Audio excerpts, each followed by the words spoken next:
kindergarten running for their lives. Kids running out and saying. Police rushing in to stop the teen gunman. Now, new details about the suspects and the students who risked their lives to save others. Also this morning, double trouble. Dangerous tornadoes and flooding pummeling the plains, forcing water rescues in Houston. Hundreds of children stranded at schools overnight, classrooms underwater, and now more than 30 million Americans on alert. The bombshell new report on President Trump's taxes, finding he lost more than $1 billion over a decade, paid no federal income tax for 8 of those years. Now the reporter who broke the story is here live on GMA. Morning commute alert. Why it may be hard to get an Uber or Lyft all across the country today. Free Britney, the hashtag trending after a new legal move from her mother. Who will control the pop star's future amid growing concerns about her health? And the new great baby weight. Royal watchers all over the world waiting to catch that first glimpse of baby Sussex this morning. His aunt and uncle weighing in, and the big mystery now solved about the royal baby's birth. Live in Times Square, this is Good Morning America. Thank you for joining us this morning, and we do have a lot of news to get to, and we're going to begin with that tragedy in Colorado where 2 teenage gunmen turned another American school into a terrible, terrible scene. And these images show that terrifying scene at STEM School Highlands Ranch after 2 students opened fire, children as young as kindergartners fleeing, and panicked parents waiting outside to find out if their kids were safe. Here's what we know right now. 1 student killed, 8 injured. The 2 shooters opened fire on the campus, which is about 7 miles from Columbine. They are now in custody. Our chief national correspondent, Matt Gutman, is there on the scene, starting us off with the latest. Good morning, Matt.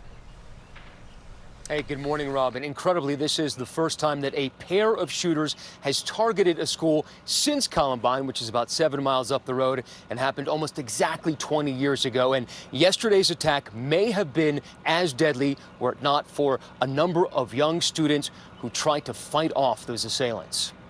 The pair of shooters strode into the school and unleashed terror into this community. Shots fired in the school. Blasting away in 2 classrooms. It was just after lunch at the STEM School Highlands Ranch. Students from kindergartners to 12th graders thrown into panic. One 6th grader alerting police to the chaos. I see just a bunch of kids running out and saying, school shooter, school shooter. Police swarming to the school in less than 3 minutes, bullets still flying when they arrived on scene. Is he inside the school still? And nearly immediately, the officers encountered the teenage shooters, arresting them with the reported help of students who were learning helped fight off those assailants. And then the 1,800 students on campus began to stream out. We just started hearing cursing and then later a gunshot. When we were walking out, I saw, I don't know if it was a dead body or something to my right with bullet shells and a cracked phone. Then when we were exiting the building, there was a trail of blood. The casualties piling up. Officers and medics frantically working to triage victims. They do have 1 teenage male, possible gunshot to the foot. And a female shot in her left leg. The wounded scattering from the campus, some to neighbors' yards. There was a young man here with a bullet wound in the back. We got him up, got him into my backyard, and then slowly we got him up my steps into the kitchen. This boy hoisted into an ambulance. 9 students were shot, one of them dying at the hospital overnight. He's the one we have in custody. He's a white male, has a black hoodie on, purple hair. One of those assailants identified as 18-year-old Devin Erickson.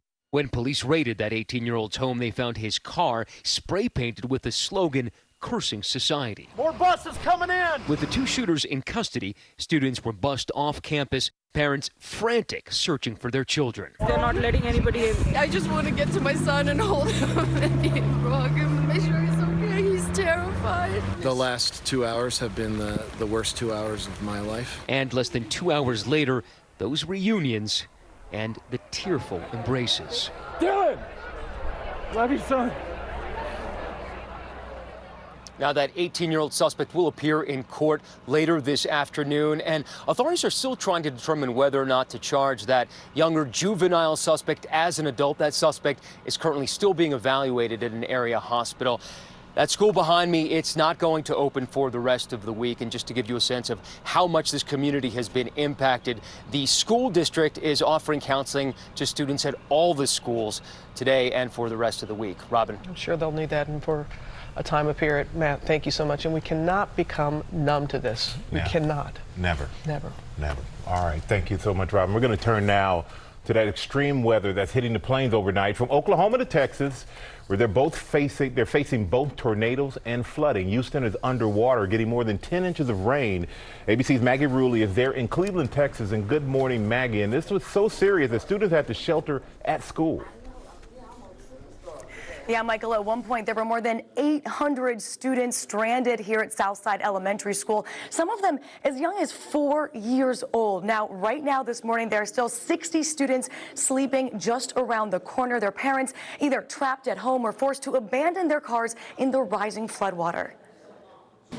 This morning, the southern plains are getting slammed. The heavy downpour in Houston halting traffic, leaving hundreds of students stranded at school overnight. Their parents not able to make it through the high waters to pick them up. These children at a Texas daycare dangling their feet in the floodwater. Others sitting in chairs in classrooms filled with floodwater. I tried to come to pick him out or pick him up a couple times today. Got down the road and the water was so high, I turned around. Hundreds of residents forced to abandon their cars. The Houston Fire Department reporting 40 water rescues.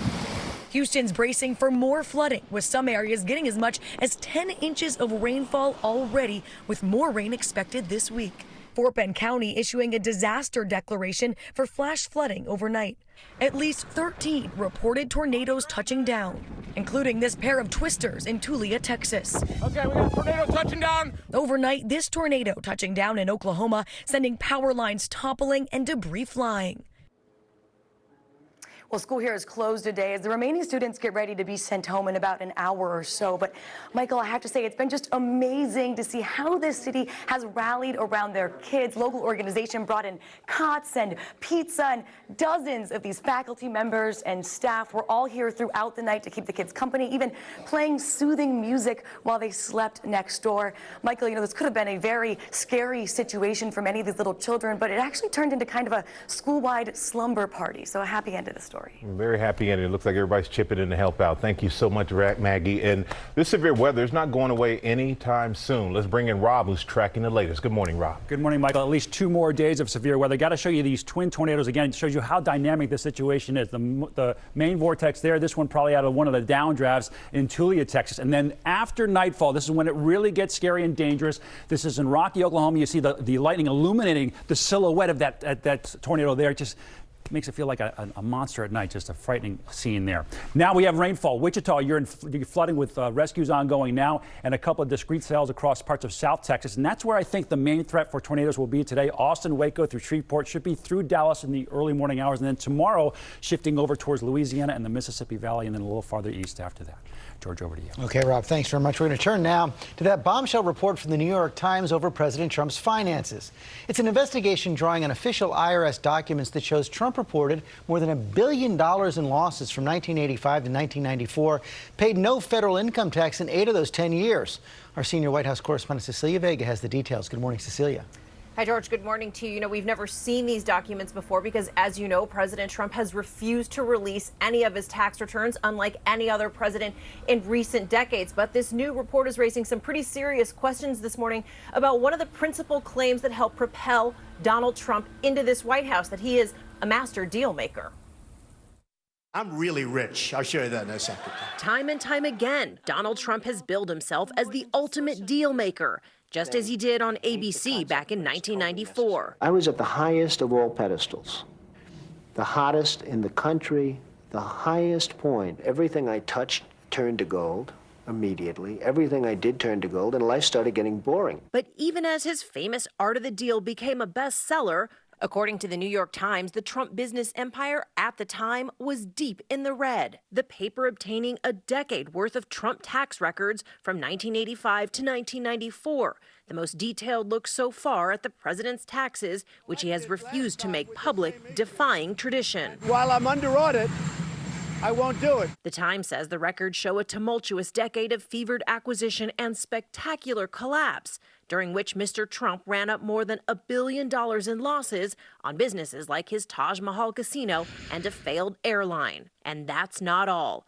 According to the Times, in multiple years, Mr. Trump seems to have lost more money than nearly any other individual taxpayer in the country. And the paper says because of those staggering losses, he paid no federal income taxes for 8 of those 10 years. Turned out I'm much richer than anybody ever thought, and the company's great, very little debt, tremendous cash flow. A lawyer for the president telling ABC News the tax information obtained by the New York Times is demonstrably false, and he calls the paper's statements about the president's taxes and businesses highly inaccurate.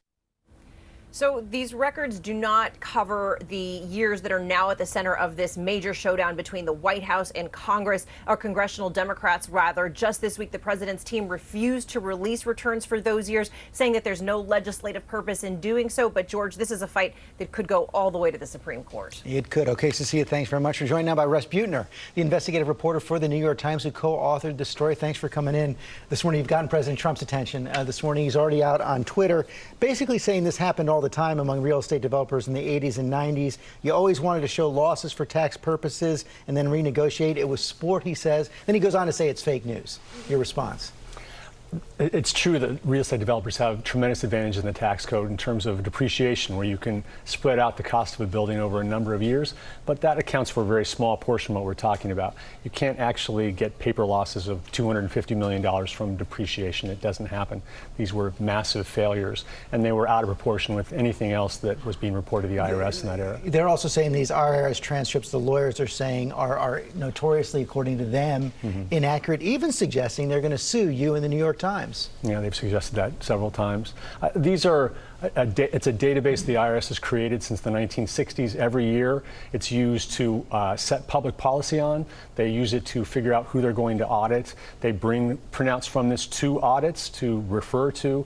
And there are internal checks on it to make sure that it's accurate, that the numbers add up. So when you look at this 10-year time period, what's your big takeaway on Donald Trump, his business, and his finances over those 10 years? Well, first, that it was just kind of crazy, that there's not a straight line through any of it. He tries one thing for a little while, that doesn't work. He tries something else, that doesn't work. He goes from trading stocks to opening casinos to opening airlines, and everything that he does, he spends too much money buying on it, and he can never generate the revenue to support that. So you just see the red ink growing every year. How did he survive? That's an amazing thing. First, he had enormous benefits by birth. His father was enormously wealthy and transferred millions of dollars to him throughout the course of his life and career. That helped a lot, helped him keep from having to live within his means. And then also, a lot of these losses were other people's money. He had bond investors that he didn't pay. He had banks that he didn't pay. He was able to get them to take less, and then he sort of got out of the taxes of that at the end also. You all had this other report back in 2016 which showed that in 1995 his tax return showed about $900 million in losses. You put that together with this piece, and it suggests at least that the president didn't pay federal income taxes for the better part of 2 decades. That was certainly likely. By the time he gets to 1995, you're right, he hasn't paid taxes in 8 of the last 10 years, and he's got $1 billion, essentially gift card to the IRS. He can earn another $1 billion over pretty much the next 18 years and not pay any income taxes on that. What's the biggest mystery left? The biggest mystery left is this huge interest income that he reported, I think, in 1989. It was $50 million.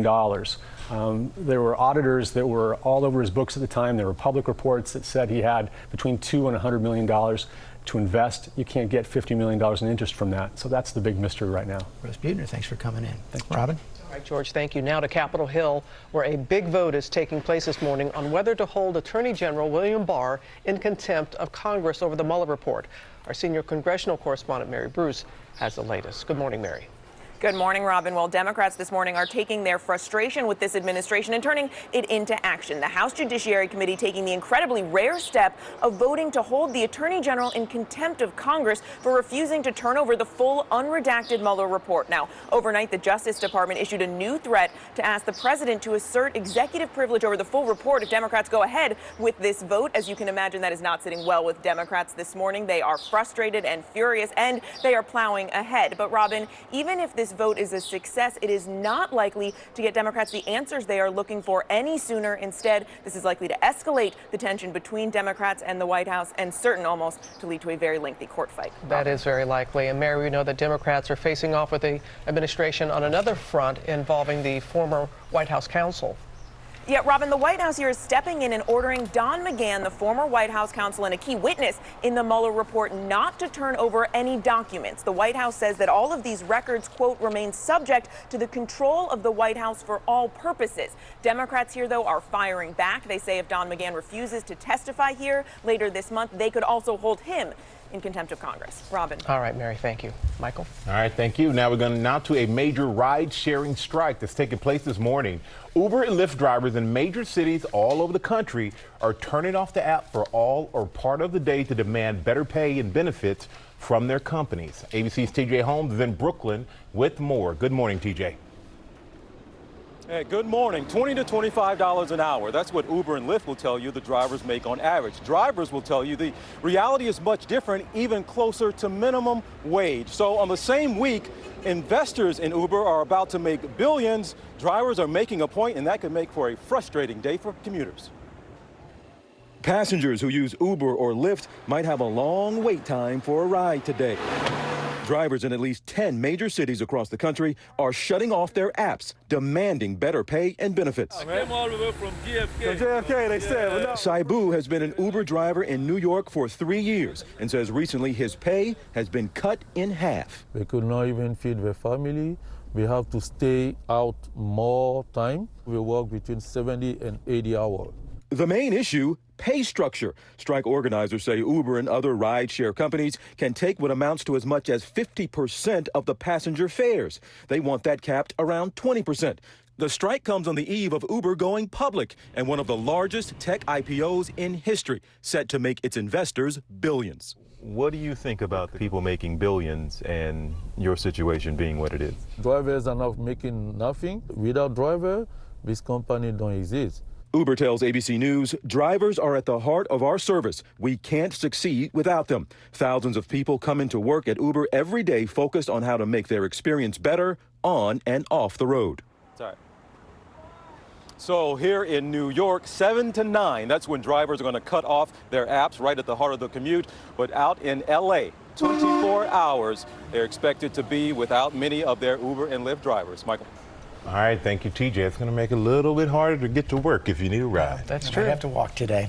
We're following a lot of other stories this morning. Next, Britney Spears and that new legal move from her mother amid concerns about Britney's health. And that royal baby weight, royal watchers waiting to get the first glimpse of baby Sussex. And the new details just revealed about his birth. We are live in Windsor, but first let's go back to Rob. Good morning again, guys. Water is so much a problem with the severe weather situation. This is fresh video coming into us this morning out of Alva, Oklahoma. We showed you the video out of Wichita, Kansas, which is also seeing some rescues ongoing. So flooding rains here, 3 inches per hour, and that will do that to you. And look at the rainfall here over the next 4 days, locally 6 to 8 inches over in areas that do not need any more water. Your Warm Cities Now brought to you by Amazon Prime Wardrobe.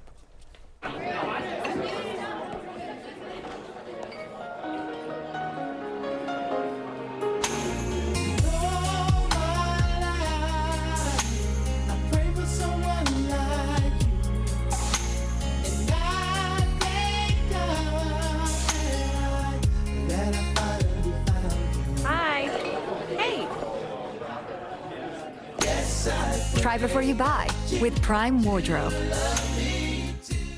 Well, the mild weather is gone. So is the sunshine. Keep the umbrella handy over the next couple of days. Today we'll have a stray shower, small umbrella kind of day.